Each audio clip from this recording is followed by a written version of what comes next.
See, the problem with you is you rarely exercise your self-discipline muscle. You just go with the flow. No backbone whatsoever.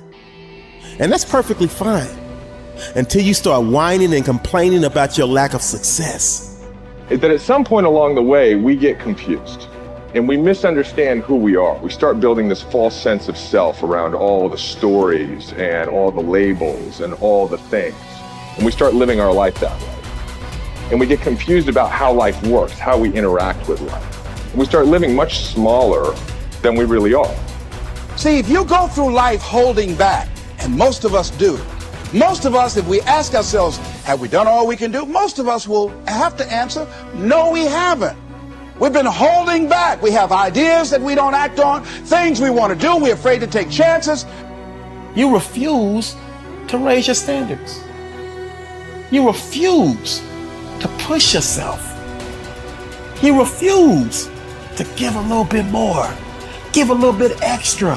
All that you have to do in order to start to pursue your dreams is take small actions every day that align your life in that direction.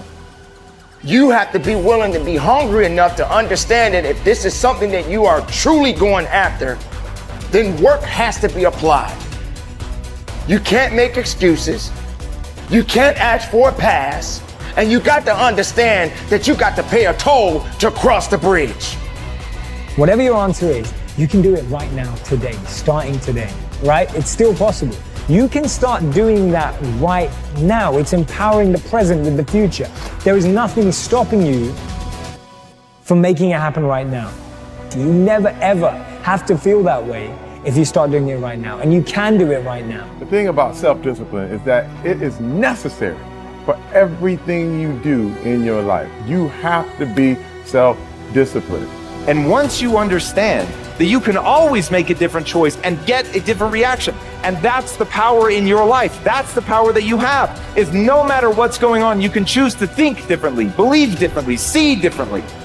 All of those things are a choice. If you have a why, you can survive almost any how. Once you begin to discover who you are, then you really realize how you have been given authority and dominion over everything on the face of the earth, including all the dimensions of your life.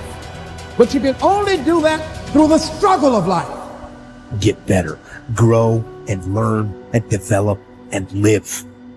Live in defiance of the weakness and in rebellion against the decay. Fight them as they creep in with their offers of instant gratification and immediate rewards. Fight them for every inch they try to take. Do not surrender any ground ever. When you commit to something, you require yourself to bring all of your disparate components moving in a single direction, united in a single direction. So it's a unifying act. And then once having been unified, well, then you can bring that unity to bear on a variety of different tasks. But you have to bring it together first. So, and that makes sense developmentally. You see children start out as a disparate bundle of motivations and emotions sort of warring with one another. And then they can integrate that into single games that they can play with themselves. And then they integrate that with games they start to play with other people. And all of that is integration. It's not subjugation, it's not repression. Not if it's a good game, it's integration. You want to get integrated because then you have all the horses that are pulling your chariot pulling in the same direction. And you're much more likely to get to where you want to go then, and also much more likely to specify a good place to go. So that's that's something else conservatives have to teach young people, which is, well, get yourself disciplined. Well, why? Well, not so you're a slave, but so that you could be a master. To use a terminology that you're not supposed to use anymore. But, this is in relationship to yourself, not to others. So, yeah, and to begin with, you have to accept an external master because you just don't have the wisdom to do that for yourself, or the ability or the opportunity often. Everybody knows this.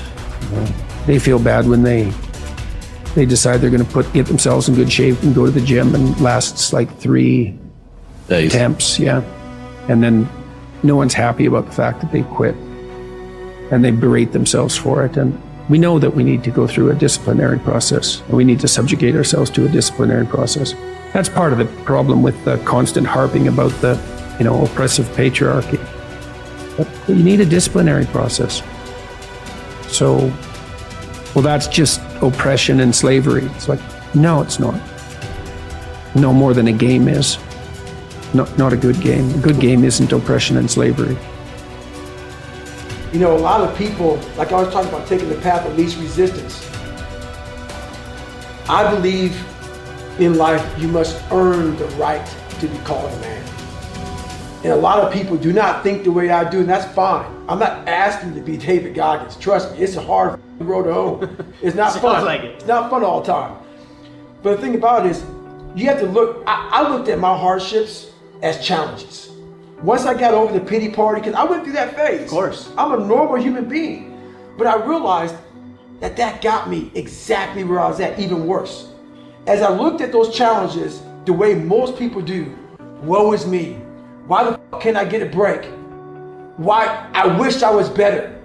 I wish my parents were better. I wish I had a better education. I wish this, I wish that. They have all these wish sandwiches. I started realizing, how can I fucking figure out how it can work for me?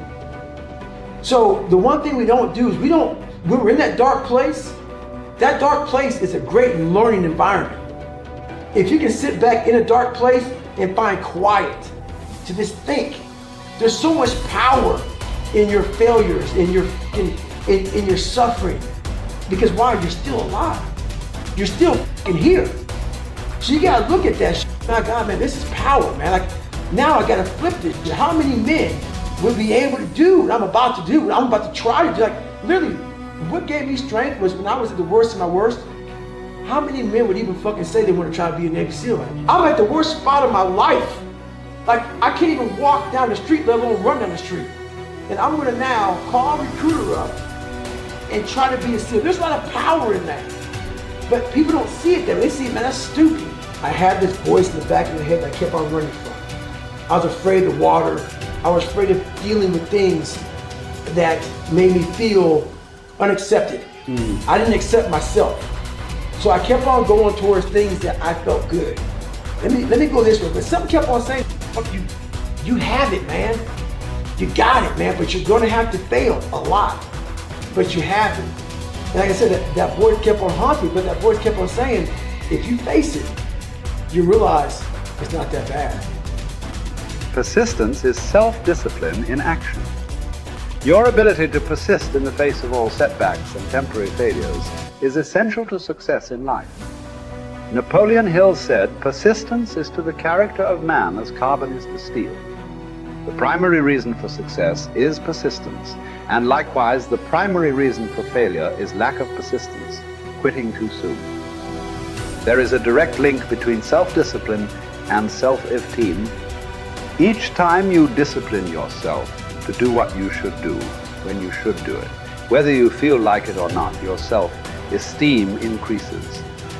This, why there is direct relationship between self-esteem and persistence. Each time you persist and force yourself to continue on, even when you feel like quitting, your self-esteem goes up.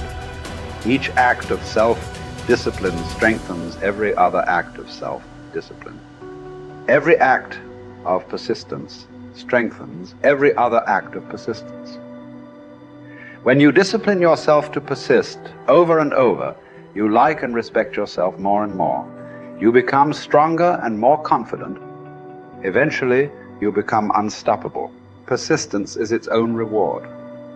Every time you force yourself to persist on a task, whether it is large or small, you feel happier and better about yourself. When you go the extra mile and do more than you are paid for, or more than is expected, your self-esteem goes up. You feel more powerful and in greater control of your life. In your career, when you go the extra mile, you put yourself on the side of the angels. The primary difference between winners and losers in life is simple. Winners never quit, and quitters never win. Your ability to respond effectively to setbacks, your level of response ability, is the measure of your readiness to succeed. When you experience a major setback or problem, you will feel temporarily stunned. This feeling is very much like a punch in the emotional solar plexus. You will be stopped for a few seconds or a few minutes. During this period, you will often feel discouraged or experience self-pity. You will say, "Why me?"